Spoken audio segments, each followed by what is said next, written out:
윤석열 대통령의 탄핵 소추안이 가결되면서 이제 헌법재판소의 시간이란 말이 나옵니다. 아울러 조기 대선 역시 화두가 되고 있습니다. 네, 조기 대선은 헌법재판소의 선고 시기와 맞물려 있는데요. 이 내용 노동일 전 경희대 법학전문대학원 교수, 김영주 세명대 특임 교수와 나눠보겠습니다.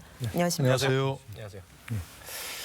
자, 노동일 교수님, 조금 전에 저희 주원진 기자도 잠깐 설명을 했는데 만약에 이제 윤석열 대통령이 헌법재판소에 직접 가서 본인 변론을 하게 되면 이게 심리기일이 늦춰지는, 그러니까 오래 가게 되는 요인이 될 수 있습니까? 꼭 그렇다고 단정은 못하는데 네. 뭐 길어질 가능성이 있다고는 볼 수 있습니다. 왜냐하면 본인이 나가서 출석한다 그러면 결국 모든 쟁점마다 다투겠다는 그런 취지 아니겠습니까? 예. 여기 뭐 또 이전에 이제 어떤 절차상 문제가 있으면 계속 절차에 대해서 이의를 제기하고 그 내용에 대해서 이의를 제기하고 뭐 통치행위라는 걸 계속 강변하고 쟁점마다 증인들을 부르고 이렇게 하면 늦을 가능성도 분명히 있지요. 그러나 이번 경우에는 꼭 그렇다고 볼 수는 어려운 게 예. 본인이 직접 출석해서 변론을 하더라도 쟁점이 비교적 간명합니다. 세부 쟁점은 있겠지만 네. 비상계엄 선포가 위헌이냐 위법이냐 그런 거 아니겠습니까? 우리가 네. 다 봤고 숨겨진 무슨 쟁점 있는 것도 아니고 뭐 그런 쟁점이기 때문에 사실 비교적 간명하고 또 헌법재판관들이 과거의 경우를 보면 전국이 지금 불안정하지 않습니까? 그렇죠. 대통령 권한 대행이라는 게 권한이 어디까지냐도 좀 논란이 예. 있고 조금 전에 본 대로 경제적인 문제도 있고 그렇기 때문에 좀 서두르려고 할 겁니다. 그리고 또 이제 이번에 6명밖에 안 되는데 지금 이제 12월 말까지 뭐 3명이 더 채워지더라도 예. 내년 4월 15일 날 2명의 재판관이 또 임기가 만료됩니다. 예. 그럼 그걸 뻔히 아는 재판관들이 그때까지 계속 그럼 4월 15일 날 그만둘 때까지 결론을 안 내리면 또 보충을 할 때 얼마가 걸릴지 모르지 않습니까?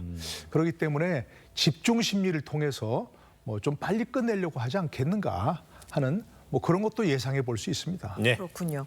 윤 대통령 탄핵 심판의 경우 말씀하신 것처럼 계엄 선포의 위헌 위법성 그리고 뭐 내란죄 성립 여부 이런 집중 심리가 예상이 되는데 네. 뭐 예상 가시는 쟁점 내용들 또 그러니까 아무래도 짚어주시면요. 지금 현재 이제 정통성을 가진 대통령이 스스로 내란할 수 있는가라는 쟁점부터 시작하더라고요. 그런데 어쨌든 기본적으로 대통령께서도 통수권의 일환이다라고 얘기하지만 결과적으로 절차적 정당성의 문제, 네. 국무회의를 제대로 했는지, 국회에 제대로 통보했는지 문제, 또 하나는 포고령 1호의 문제겠죠. 실제적으로 정치 활동을 금지하는 것 자체가 위헌적인 부분인데 그것을 얼마나 아까도 리포트가 있었습니다만 네. 1,500명 가까운 계엄군이 실질적으로 어떤 헌정 질서라든지 정치 활동을 금지시키기 위한 뭐 체포조 이야기도 나옵니다만은 얼마나 깊이 했느냐의 문제도 있을 거라고 보여집니다. 예. 그리고 실제적으로 정치인과 야당의 체포조가 어땠고 그다음에 선관위 투입이 어떤 의도에서 했는지 그것은 실질적으로 이 대통령의 개헌이라고 하는 부분과 얼마나 맞닿아 있는 건지 이제 이런 부분도 나와 있는데 아까 노 교수님께서 말씀하셨다시피 비교적 세세히 그 계엄군이라든지 방첩사라든지 이런 군 관계자들이 소소히 밝히고 있는 상황이기 때문에 어떻게 보면 길면 길다고 볼 수 있습니다만은 아주 간명한 사건이라고 보면 또 간명한 사건이 될 수도 있을 것 같습니다. 네, 알겠습니다. 자, 노동일 교수님, 수많은 특보를 통해서 저희 많이 짚어봤던 문제인데요. 헌법재판소법 51조가 이제 변수가 될 거란 말이 나옵니다. 제가 좀 설명을 해드리면, 그러니까 윤석열 대통령이 향후 형사 재판을 받게 될 경우에 헌재의 탄핵 심판이 정지될 수도 있다. 그런 내용인가 봐요. 근데 이게 헌법재판소의 판단의 영역이라면서요? 그렇습니다. 재량입니다. 말 그대로. 말씀하신 대로 심판 절차를 정지할 수 있다고 돼 있거든요. 네. 지금 현재 그런 사례도 있습니다. 뭐 들으셨겠지만 손준성 검사장에 대한 탄핵 지금 절차가 진행 중이거든요. 이른바 그때 고발 사주로 탄핵 절차가 진행됐었는데 현재 형사소송이 진행 중입니다. 그래서 2심까지 지금 결론이 나왔죠. 아직 대법원 판결이 남아 있습니다. 예. 그러니까 지금까지 계속해서 탄핵 심판 절차는 정지돼 있습니다. 그럼 그럴 수밖에 없는 게 똑같은 내용으로 좀 형사소송이 진행 중인데 만약에 대법원까지 가서 무죄가 나왔다. 그런데 그 전에 탄핵 심판 절차를 종료해가지고 탄핵을 인용해버렸다. 그러면 참 어이없는 결과가 나오지 않습니까? 예. 그러니까 그런 걸 방지하기 위해서 탄핵 심판 절차를 정지하는 경우도 있을 수 있는데 아까 말씀드린 여러 가지 이유, 현재 전국의 불확실성, 또 이것을 빨리 끝내야 한다는 그런 점, 또 180일 이내 일단 훈시 규정이긴 하지만 탄핵 심판 절차는 180일 이내 종료해야 한다는 뭐 그런 법 규정 이런 것들로 감안해 보자면 형사소송 절차와 별개로 진행되더라도 이제 뭐 예. 기소가 돼야 한다는 전제가 되겠죠. 형사소송 절차가 진행이 되더라도 탄핵 심판 절차는 중지하지 않겠는가 하는 그렇게 조심스러운 예상을 해볼 수 있습니다. 그렇군요. 여기에 이 재판관 내용도 짚어보겠습니다. 지금 후보 3인에 대한 인사청문회 절차가 언제 끝날지가 또 핵심이고요. 문영배, 이미선 재판관, 문재인 전 대통령이 임명했던 이 2명 재판관의 임기가 내년 4월에 종료가 됩니다. 네. 이 재판관 변수는 어떻게 작용할 거라고 보시는지요? 그렇습니다. 우선 3명의 국회 추천 목선 23일, 24일 정도 청문회를 준비하고 있습니다. 그래서 인사청문회 말하자면 위원회가 구성되고 있고 여당 같은 경우는 곽규택 의원이 이제 간사를 맡을 것 같고요. 23일, 24일 인사청문회를 하면 물론 이제 마은혁 후보를 어떻게 볼 거냐 하는 쟁점도 있을 수 있어요. 너무 지나치게 정치 편향성이 있지 않느냐는 논란이 있습니다만은 시급성이 있기 때문에 그런 쟁론보다는 아마 어렵사리 올해 안에는 본회의에서 임명 동의안이 통과되고 바로 이어서 한덕수 대통령 권한대행께서 이것을 받아들이면 예. 왜냐하면 이건 국회 추천 몫이기 때문에 대통령과 대통령 권한대행이 특별한 의견을 내기에는 부적절하다고 보여지기 때문에 올해 안에는 말하자면 구인 체제는 될 것이다. 다만 이제 아까 말씀이 있었습니다만 4월 18일 날 2명의 재판관이 나오기 때문에 예. 일차적으로 그러면 4월 18일 이전에 탄핵 결정을 해줄 수 있느냐 아니면 늦어졌을 때는 어떻게 할 거냐. 이 두 분은 지금 4월 18일에 나가는 두 분은 대통령 추천 몫의 헌법재판관이거든요. 따라서 대통령이 거리 상태에서 그 두 분을 충원하기는 매우 부적절합니다. 그렇기 때문에 그분을 추인하더라도 미리 어떤 그 심리를 하지 않은 분에 대해서는 참여할 수 없습니다. 투표에. 그렇기 때문에 7인 체제로 갈 거냐 아니면 4월 18일 이전에 결과를 내줄 거냐 하는 건데 문제는 두 탄핵과 관련된 두 전직 대통령님과는 다르게 윤 대통령께서는 굉장히 세게 이 재판을 부딪힐 것이다 하는 것 때문에 과연 4월 18일 이전에 결과를 낼 수 있는가가 가장 쟁점이 아닐까 그렇게 보여집니다. 예. 노동일 교수님, 이제 많은 국민들께서 이 헌법재판소의 결정과 물론 이제 인용이 됐을 때 얘기입니다. 네. 그것과 대선은 이제 한 몸처럼 가는 거잖아요. 인용이 되면 60일 이내에 이제 대선을 치러야 되니까 네. 국민들께서 궁금해하시는데 전문가로서 보시기에 조기 대선이 언제쯤 열릴 것 같으세요? 인용이 된다면? 네, 뭐 제가 그런 분야의 전문가라고 자처할 수는 없는데 네. 뭐 어쨌든 여러 가지 아까 말씀드린 대로 일단 문형배, 이미선 두 재판관이 4월 18일 날 그런 임기가 만료된다는 걸 감안하면 헌법재판관들도 본인들의 임기가 만료되고 나서 또 새로운 재판관을 임명하느냐 마느냐가 쟁점을 사는 예. 그런 걸 바라지는 않을 겁니다. 예. 그렇기 때문에 만약에 이제 3월 말까지 낼 수 있다 치면 12주니까 1월부터 시작하면 12주니까 뭐 매주 한 번씩 해도 되고 아니면 매주 두세 번도 가능하거든요. 헌법재판 심리가 집중 심리로 그렇게 가능하니까 그런 것들을 감안하면 아마 3월 말 정도는 나올 수 있지 않을까, 가능하지 않을까. 늦어도 4월 헌재 15일 결정을 정도까지는 말씀하시는 그렇습니다. 거죠. 헌재 예. 결정. 그러면 그때부터 이제 60일 이내에 대선이 치러져야 하는 거니까 뭐 이른바 한 장미 대선쯤, 뭐 5월, 6월쯤 그때쯤 치러지지 않을까.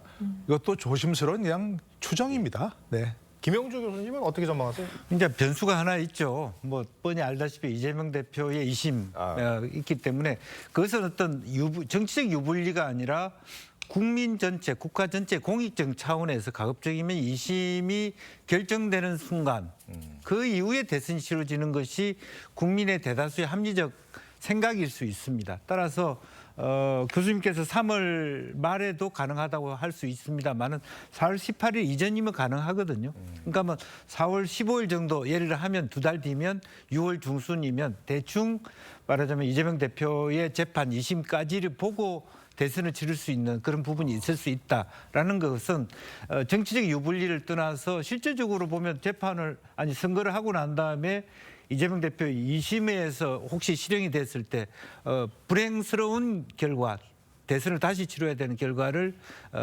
맞지 않기 위한 여러 가지 시기 조절은 불가피하지 않을까 그렇게 보여집니다. 네. 네. 이제 정치권은 조기 대선이 현실화될 가능성에 촉각을 곤두세우고 있습니다. 오늘 이재명 대표는 헌법재판소를 향해 윤 대통령의 파면 절차를 신속하게 진행해달라라고 요청했는데요.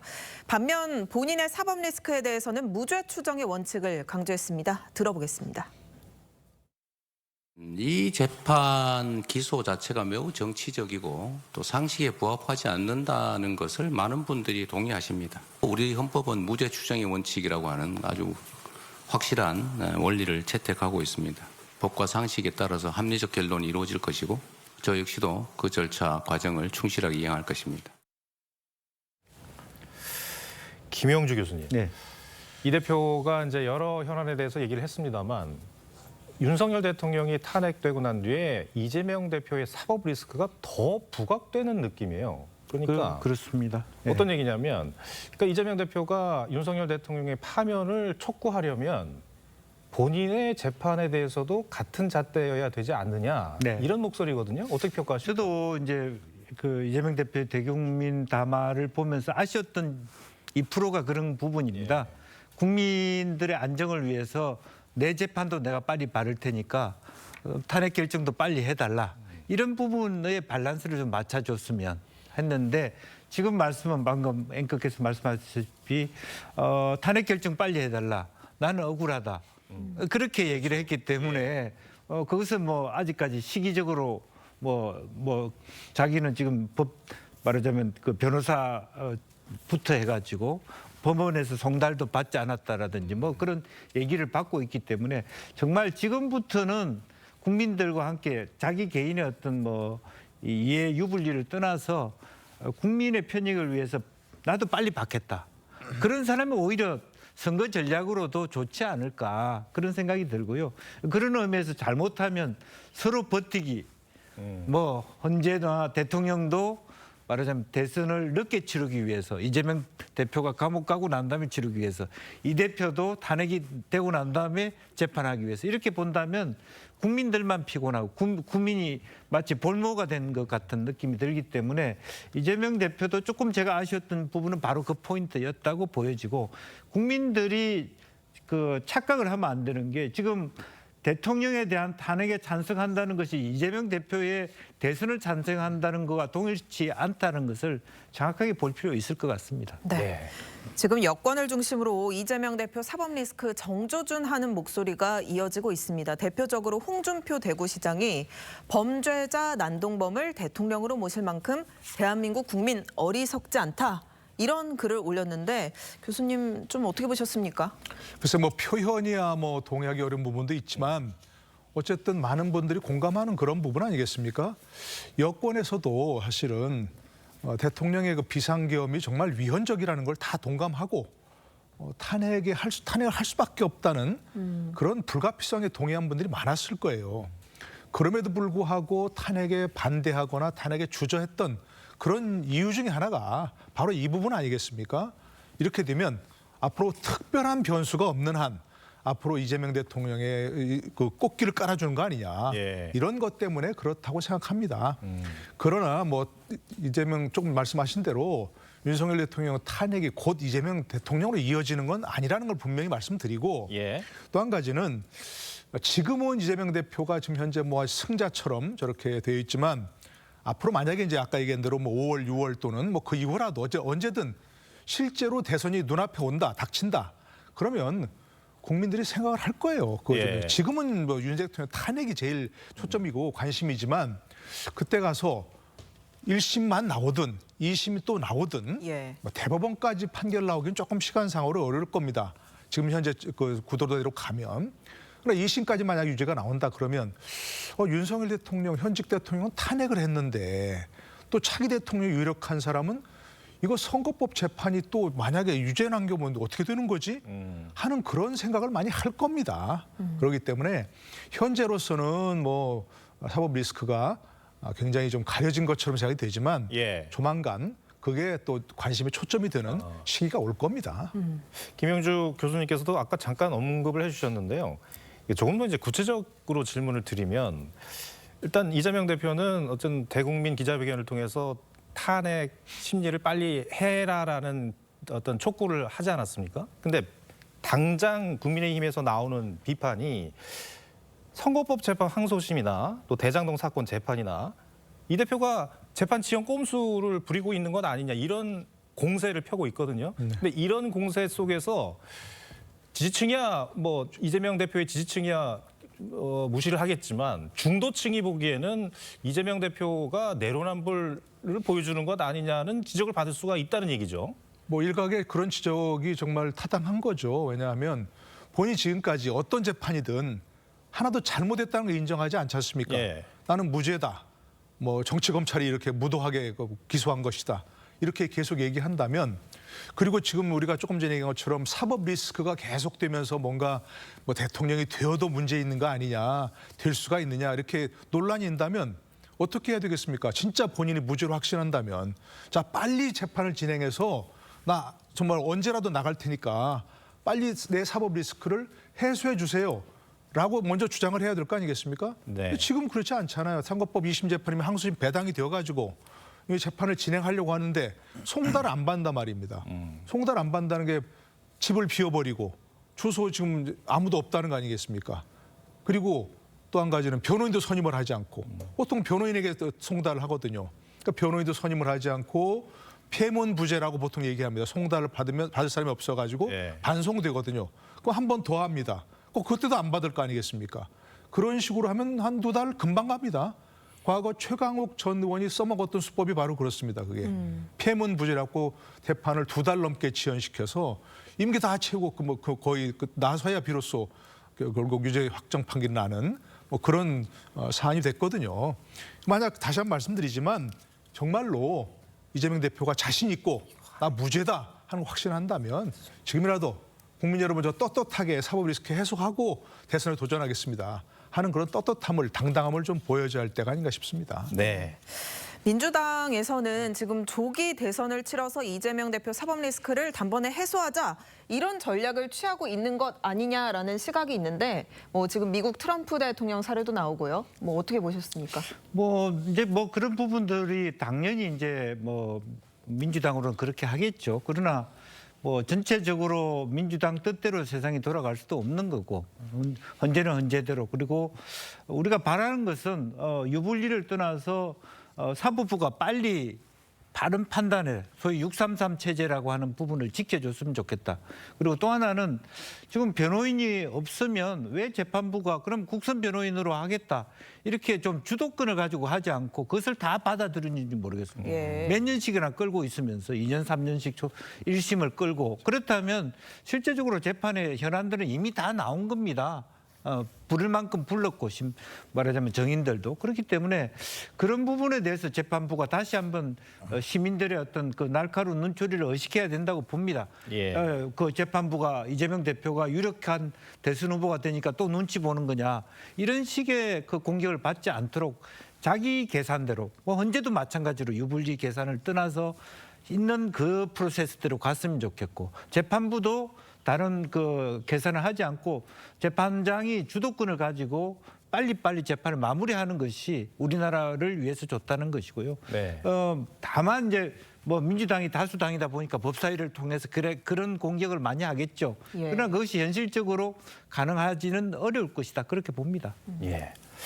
그러니까 이 지적들을 다시 한번 정리를 해서 질문을 드리자면은 지금 윤석열 대통령은 경우는 정말 누구도 예상하지 못했던 계엄이라는 건 선포를 하는 바람에 이 지경까지 이제 왔단 말이죠. 물론 이제 결은 다릅니다. 근데 이재명 대표 같은 경우에도 사법 리스크 그러니까 대통령이 다 됐는데 사법적인 판단이 또 내려질 수도 있는 거잖아요. 뭐 공식 원칙 법과 원칙에 의하면 만약에 또 그런 상황이 벌어지지 말란 법이 없는데 그렇게 되면 국민들은 우리가 대통령으로 뽑아놨더니 대법원에서 유죄라고 인정을 하면 국민들 또 혼란을 겪어야 된다라는 그런 두려움인 거죠. 그러니까 미리 그런 위험을 미리 차단하기 위해서라도 아예 법원에 대한 심판을 먼저 받고 대선에 나가는 게 맞는 것 아니냐 이런 지적이라는 얘기죠. 네, 그렇습니다. 그러니까 제가 말씀드린 대로 이제 국민들이 현재로서는 우리 이제 시민들이 이재명 대표의 그런 면에서는 아직 주목을 하지 않고 있는데 예. 분명히 조금 있으면 실제 대선 국민이 만약 된다면 조기 대선이 된다면 그걸 전제로 해서 말씀드리면 그런 것들도 분명히 주목을 할 겁니다. 그런데 헌법에 보면 분명합니다. 이 부분은 대통령은 내란 외환죄 외에는 재직 중 형사상 소출받지 아니한다는 특권이 돼 있습니다. 불소추 특권이라고 얘기하죠. 예. 법의 해석은 기본적으로 첫 번째가 물리 해석이라고 있는 그대로 해석을 한 게 제일 첫 번째입니다. 재직 중 형사상 소출을 받지 아니한다고 했지 재판을 받지 않는다는 말은 없습니다. 네. 그러니까 현재 만약 재판 진행 중인 분이 만에 하나 대통령이 된다면 그 재판은 진행을 해야 되는 겁니다. 네. 재판이 진행돼서 결론이 나야 되는 것이고요. 소출을 받지 않는다고 했으니까 수사해서 기소해서 새로운 재판을 열 수는 없지만 진행 중인 재판은 진행된다고밖에 해석할 수 없는 그런 특권이거든요. 예. 그러니까 지금 이제 말씀하신 대로 만에 하나 이제 이재명 대통령 후보가 예. 현실화되어서 대통령을 찍어야 하는데 이런 부분이 과연 맞는가? 이게 또 혹시라도 재판이 진행되어서 대통령을 취임했는데 하다가 대법원이 확정판이 나가지고 자격을 상실해서 대통령이 내려오나? 이럴 수도 있거든요, 이게. 그런 점에서 이제 분명히 좀 이 부분을 해소하는 게 본인으로서도 그렇고 또 법원으로서도 그렇고 국민을 위해서도 바람직한- 그렇고요. 물론입니다. 예. 그건 대한민국을 위해서도 그렇고 마찬가지인데 해석은 그렇습니다. 해석은. 네. 네. 그런데 과연 법원이 만에 하나 이재명 대통령이 됐다면 그걸 재판을 계속해서 결론을 낼까? 현실은 조금 다를 수도 있다 하는 생각을 하지 않을 수가 없는 거죠. 네. 그러니까 그 이전에 대통령 선거 이전에 이런 부분들은 다 해소할 수 있도록 본인도 노력을 해야 되는 거죠. 예. 네. 네, 이 탄핵 국면에서 야권 잠룡들 슬슬 존재감을 드러낼지도 주목되는데 그렇죠. 지금 현 민주당 상황에서 비명계의 목소리가 너무 작은 것 아니냐라는 시각도 있는데 앞으로 전망 어떻게 보시는지요? 뭐 전 현실적으로 비명계 목소리가 작을 수밖에 없다고 봅니다. 지난 총선 때도 알다시피 거의 뭐 일당 체제라고 해야 될 정도로 비명계는 존재하기 어렵습니다. 다만 제가 이제 제 개인적인 경험이만 1심에서 선거법 실형을 받고 난 다음에 호남의 원로들이 저한테 물어봤어요. 예. 2심에서 그거에 뒤집어질 가능성이 있냐? 별로 없습니다. 그렇게 했을 때 호남의 원로들이 그럼 대안을 찾아야지. 그런 겁니다. 실제로 자발적인 김동연이나 뭐 김경수나 이런 대안이 스스로 활동할 공간은 적어 보입니다. 그러나 이 2심이 가까워지면서 2심의 실형을 받았을 경우에는 극히 호남이나 민주당 그 텃밭으로부터 다른 대안을 찾기 위한 노력을 할 겁니다. 꼭 네. 기존의 김동연이나 김경수가 아니라도 어떤 대안이라도 그런 부분이 그런 의미에서 정세균, 박지원 이분들이 조금 역할을 할 것이라고 봅니다. 스스로 킹이 된다라고 나온다기보다는 킹메이커로서 역할을 하면서 새로운 여지를 만들어갈 가능성이 많다.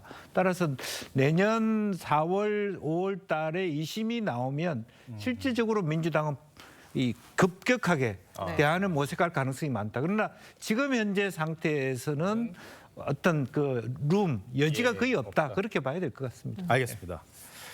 자, 헌재 탄핵 심판 절차가 시작되면서 역시 정치권 요동치고 있는데 특히 국민의힘의 타격이 생각보다 더 큰 것 같습니다. 권성동 원내대표, 한동훈 대표의 거취 문제에 대해서 언급을 했는데 직접 들어보시죠. 최고위원 5분이 사퇴를 했고 당헌 당규상 비대위 체제로 전환할 수밖에 없는 그런 상황이기 때문에 우리 한동훈 대표께서 깊이 숙고를 하고 계시리라고 생각하고 있습니다. 비대위원장 임명 권한은 아직까지 당대표에게 있는 게 맞는 건가요? 당헌 당규 해석은 지금 이 시점에는 필요하지 않는 것 같습니다. 도동일 교수님, 지금 국민의힘 상황이 지금 녹록치가 않습니다. 지금 윤석열 대통령 탄핵된 이후에 일단 먼저 한동훈 대표의 거취가 내일 기자회견을 한다고는 합니다만 사실상은 이제 후퇴하는 걸로 보이는데 지금 국민의힘 상황을 어떻게 진단하세요? 정말 한마디로 뭐 여당으로서 역할을 전혀 못하고 있는 것 예. 그런 것들이죠. 뭐 과거 좀 2004년부터 치면 벌써 20년 사이에 3번이나 대통령 탄핵이 나오는데 그 정도 경험을 했으면 뭔가 이렇게 이런 경우에는 어떻게 질서 있게 정말로 국정 안정을 위해서 여당이 어떤 역할을 해야 할 것인가 하는 것들이 좀 되게 나와야 될 텐데 네. 지금도 여전히 오리무중, 지리멸렬한 그런 상태거든요. 한동훈 대표의 거취 이미 정해진 거 아닙니까? 당헌당에 따르면 최고위원들이 5명이나 사퇴했으니까 선출직이 이미 지도부는 붕괴된 겁니다. 대표가 아무리 자기가 뭘 하겠다 해도 할 수 없는 그런 상황이기 때문에 이미 이제 직위는 사라진 것이고 그 거취 표명이 아니라 내일 본인이 이런 문제에 대한 어떤 대처에 대한 입장을 얘기하는 것일 수밖에 없는 것이거든요. 예. 내일 사퇴하겠다 안 하겠다 그거는 의미가 없는 거예요. 이미 당원 당규상 정리가 된 거죠? 그렇습니다. 이미 예. 대표는 이미 직위 상실된 것이고, 그러니까 본인이 뭐 사퇴한다 안 한다 그런 기자회견이 아니고 이 사태를 당하는 여당 대표로서 전 대표로서 어떤 정치적 선택을 하고 앞으로 이거는 그야말로 이제 뭐 야인의 입장에서 본인이 어떻게 이 사태를 수습하기 위해서 어떤 역할을 할 것인가 하는 정도의 의견일 겁니다. 지금 좀 논란이 되는 것이 뭐 비대위원장 선임권이 뭐 대표에게 있느냐 아니면 예. 뭐 현재 권한 대행인 뭐 권성동 원내대표에게 있느냐 이거 가지고 다툰다 그러는데 전 도저히 이해할 수 없습니다. 그게 왜 다툼의 대상이 되는 거죠? 이미 지도부는 붕괴했으니까 바로 권한 대행 체제로 넘어가는 거 아니겠습니까? 어제 헌재에서 그 탄핵안이 가결되고 결정서가 대통령이 전달되면 바로 그 즉시 권한대행 효력이 발생하는 거 아닙니까? 총리가 지금 그런 상황입니다. 법적으로. 그렇기 때문에 한동훈 대표님께서 또 한 번의 정치적 그 역량이 좀 의심되는 그런 행동을 하면 안 되는 것이고요. 지금 한동훈 대표가 참 아쉬운 여러 부분이 있습니다. 정치력에 대해서 아쉬운 부분이 이런 부분이 있으니까 내일은 좀 그래도 한 점 뭔가 지지자들도 그렇고 예. 다른 중도층이 보기에도 마지막 마무리를 참 정치적으로 잘했다. 이런 얘기를 들을 수 있도록 해야 될 것 같습니다. 네. 예. 오늘 한동훈 대표가 기자회견을 한다고 했다가 국민의힘이 그런 적 없다라고 또 부인하는 일이 있었는데 뭐 말씀하셨지만 내일 한동훈 대표 과연 어떤 거취에 대한 입장을 밝힐 걸로 보시는지요? 네, 그렇습니다. 사실 어제 아침에 얘기를 할 때는 이미 그 진정호 최고까지 그만둘 거라고 생각은 못했던 것 같고요. 그렇죠. 예. 사실은 저 개인적으로는 더 충격받은 게 박정하 비서실장이 내려놓았다는 건 대표가 그대로 있는데 비서실장이 먼저 그 집행을 하는 건 상당한 그 쇼크를 받았을 거예요. 그렇습니다. 이제 그런 부분이 있고 장동혁 최고 부분은 상당히 이제 격렬하게 아마 한동훈 대표 지지자들로부터의 공격들을 받았을 거라고 보여집니다. 이제 그런데 실제로 박상수 변호사 얘기처럼 지금 현재 국민의힘 당헌에는 권한대행이라는 요구가 없는 것 같아요. 그러니까 체제가 붕괴됐지만 비대위원장은 당대표가 물러나지 않는 이상 선임하는 게 맞는 것 같아요. 이제 그러나 그것만 가지고 나 대표 계속하겠다라고 가능할까요? 가능하지 않다고 봅니다. 이제는 법률적 다툼의 문제가 아니라 정치적 책임의 문제이라고 생각하거든요. 장정욱 최고나 진정호 최고도 사실은 한동훈 그 대표 체제가 어려워서가 아니라 전체 책임을 스스로 정치적 책임을 받아들이겠다는 의미로 사퇴를 했다고 보면 한동훈 대표도 그것을 받아들여야 될 것 같고 설령 비대위원장을 새로 추천하더라도 당헌상 전국위원회가 그것을 어떻게 받아들일까 더 당의 내용만 깊어질 수도 있기 때문에 다만 이제 아까 뭐 말씀 안 드렸습니다만은 예. 너무 빨리 권성동 원내대표가 자기가 마치 권한대행이 된 것처럼 당대표 권한대행이 된 것처럼 행동한 것에 대해서 한동훈 대표가 굉장히 부글부글했다 그래요. 정확하게 당헌 당규상은 그런 게 없다라는 것이거든요. 예. 그분들의 주장에 의하면 이제 그렇지만 당헌이 아무리 그렇다 하더라도 실제로 한 대표는 지금 전체의 책임을 지고 가감없이 빨리 내려놓는 것이 오히려 장시적 미래를 위해서도 바람직하다 저는 그렇게 봅니다. 노동일 교수님, 지금 오늘 당장 나경원 의원도 한동훈 대표를 비판을 했고 홍준표 시장이야 원래부터 아주 날선 비판을 했던 그런 분들이긴 한데 대체로 보면은 한동훈 대표에 대한 비판 비난이 많거든요. 그런데 윤석열 대통령 계엄 선포 때 가장 먼저 나서서 불법 위헌이다라는 어떤 주장을 했고 이거는 여론하고도 사실상 부합하는 그런 말들이고 그런데 당 내부에서는 왜 이렇게 다른 의원들이 등을 돌리게 되는 그런 상황을 만든 겁니까? 글쎄요, 이분들 뭐 나경원 좀 전에 나경원 의원, 홍준표 예. 대구시장 이런 분들은 중진 아닙니까? 네. 그분들이 중자가 무거울 중자죠. 그럼 이렇게 가볍게 행동하지 말고 좀 무겁게 전국 안정을 위해서 우리도 한 몫을 하겠다. 이렇게 조금 정치적인 얘기를 해야 되는 거 아니겠습니까? 지금 누가 누구를 비난하고 누구에 대해서 뭐 이렇게 뭐 사라져 달라 이렇게 하는 것은 이분들을 정말 믿고 앞으로 어떤 전국 운영의 한 축을 맡길 수 있는가 하는 거에 의구심을 받을 수밖에 없거든요. 질문을 말씀드리면 개인적인 뭐 좀 원한이 있겠죠. 개인적인 정서, 나경원 의원 특히 그렇고 예. 홍준표 시장은 뭐 그동안 계속 뭐 처음부터 그냥 비난을 해왔는데 예. 그야말로 일반적으로 평가하기에는 앞으로 대선이 치러질 때 정말로 가장 큰 경쟁자가 될 수 있으니까 뭐 그에 대한 뭐 비난하는 것이다 이렇게밖에 볼 수 없는데 그런 것의 해석이 나오지 않도록 모두가 지금 불행한 사태 아닙니까? 예. 이게 뭐 누구는 뭐 안전하고 누구는 비난 대상이 아니고 그렇습니까? 지금 여당 내부가 이런 것은 좀 정말 자제하는 게 중진들의 얘기에서 하셔야 될 일이고 이 부분도 상당히 한 대표에 대한 어떤 비난 한 대표가 일부 자초한 부분이 있다고 생각합니다. 아쉬웠던 부분, 아까 뭐 구체 얘기를 안 하려고 그랬는데 아쉬웠던 부분 많은 보기에는 정치력이 조금 부족하다든가 정치력이 조금 아쉽다 예. 이런 부분이 참 많은 것 같아요. 물론 본인 말대로 내가 계엄 선포했냐? 맞는 말이죠. 네. 나는 탄핵하자고 했다 이렇게 하는 예. 거 맞는 말입니다. 그러니까 나는 탄핵에 책임이 없다. 이렇게 버티면 되겠습니까? 일반적인 정치 문법은 여당의 대통령이 여당 속 대통령이 탄핵당했는데 당연히 여당도 책임이 있다. 그러면서 내가 내려놓겠다 먼저. 그러나 최고위원들은 사퇴하지 마시고 전국 안정을 위해서 협조해 주십시오. 이렇게 하는 게 정치적 제스처입니다. 네. 내가 계엄 선포했냐? 그거는 정치적 지도자로서 할 말이 아닌 거죠. 그랬으면 만약에 다른 분들이 그 내부에서 지금 대표가 사퇴하면 되겠습니까? 이게 여당을 추슬려서 전국 안정에 축이 돼야 됩니다. 이렇게 만류도 했을 거예요. 그러니까 이렇게 한 건 참 아쉽고 또 그 한 조금만 거슬러 올라가면 대통령이 담화를 했는데 물론 아쉬운 부분이 많죠. 네. 그죠? 뭐 내란죄를 자백했다. 이렇게 당대표가 앞장서는 거는 이건 여당 대표로서의 자격이 조금 부족하다고 볼 수밖에 없고요.